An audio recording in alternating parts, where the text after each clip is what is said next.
After the Beatles' breakup, the occasional meetings between Lennon and McCartney were overshadowed by constant arguments and attacks that marked an enmity that forever separated the most successful songwriting partnership of the 20th century.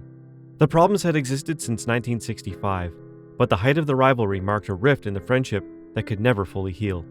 McCartney, over the years in a diplomatic way, said that they had ended well, but what is a fact is that his brotherly relationship was never the same again.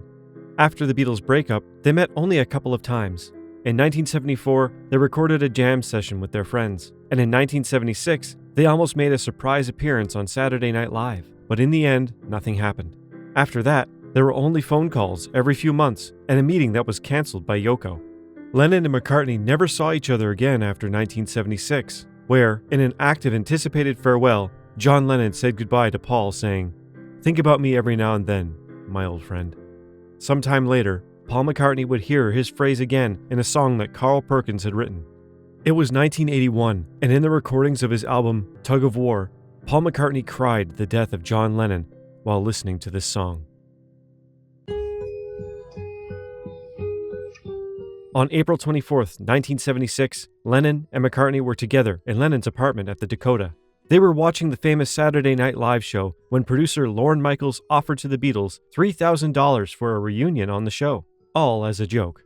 The producers never imagined that two of the four Beatles were watching the show that night, and that they were only a few blocks away from the set where it was being recorded live. John and Paul considered for a moment heading to the building, showing up unexpectedly and asking for half of the money.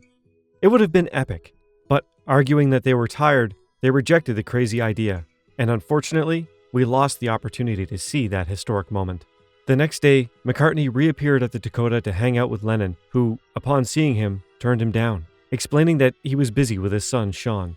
That was a period when Paul just kept turning up at my door with a guitar. I would let him in, but finally I said to him, "Please, call before you come over. It's not 1956, and turning up at the door isn't the same anymore. Just give me a ring." He was upset by that, but I didn't mean it badly. "I just meant that I was taking care of a baby all day, and some guy turns up at the door," said Lennon. After this fact, and due to Lennon's refusal, the relationship between the two of them would take distance again, and they would never see each other again.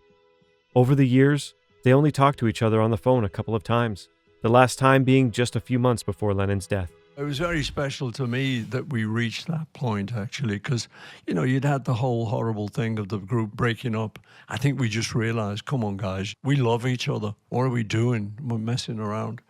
And I ring John, and I was baking bread and got quite good at it, So when I heard John was doing it, it was great. We could just talk about something so ordinary. There's no threat or anything. It was just two guys talking about, well, I don't know, do you leave it overnight? Or what do you do? And so-and-so said, yeah, I leave it overnight in a hot cupboard. And you'd just be chatting, and it was really nice. And I was so glad that we got back to that relationship that we'd always had, when we were kids. We'd lived in each other's pockets for so long that it was great to get back to that. Paul also mentioned that Lennon had told him of his desire to concentrate on his career again, and even joked that he wanted to stop being a housewife as he was focusing entirely on his domestic life in those years. And in saying goodbye on that last call, Lennon told McCartney, "Think of me from time to time, my old friend." John Lennon was murdered on December 8th, 1980. I was very shocked, It's terrible news. What were you recording today? I was just listening to some stuff, I just didn't want to sit at home. Why? Well, I didn't feel like it. What time did you hear the news? This morning sometime. Very early? Yeah. Don't know, yeah? Drag, isn't it? Okay, cheers. Here. After John's death, and with the world in shock, Paul McCartney gave a cold statement to the media a few hours after his death. McCartney was criticized for his cold attitude to the media. He was in shock.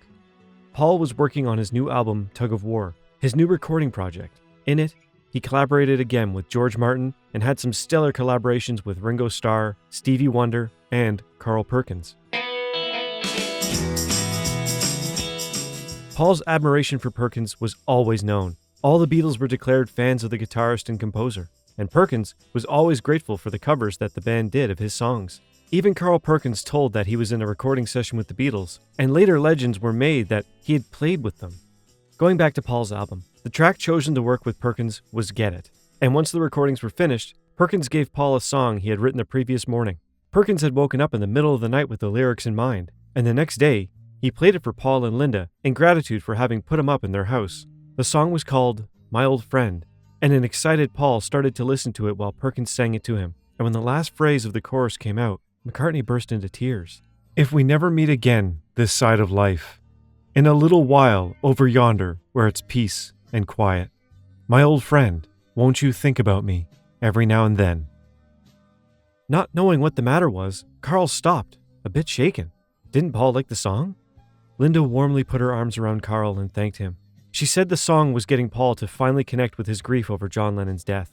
Linda explained that the last time Paul talked to him, he had said the same line to Paul, "Think about me every now and then, my old friend." Carl and Linda were now convinced that the song had been channeled from John Lennon's spirit as a gift to Paul. Finally, in 1993, Perkins invited McCartney to record the song from his last album. Paul accompanied him and produced part of his last tour, and he has been always grateful with the song, because in a certain way, it captured the last moment of Lennon and McCartney. Thanks for watching. Subscribe to our channel and comment. This is Music Box. You're my old friend. Thanks for inviting me in. If we never meet again this side of life, my old friend, won't you think about me every now and then? Carl.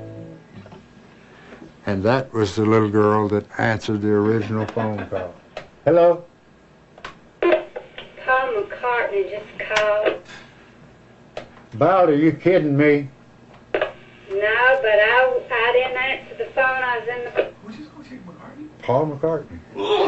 Now listen, I'm telling you guys. Hear me? He left his number.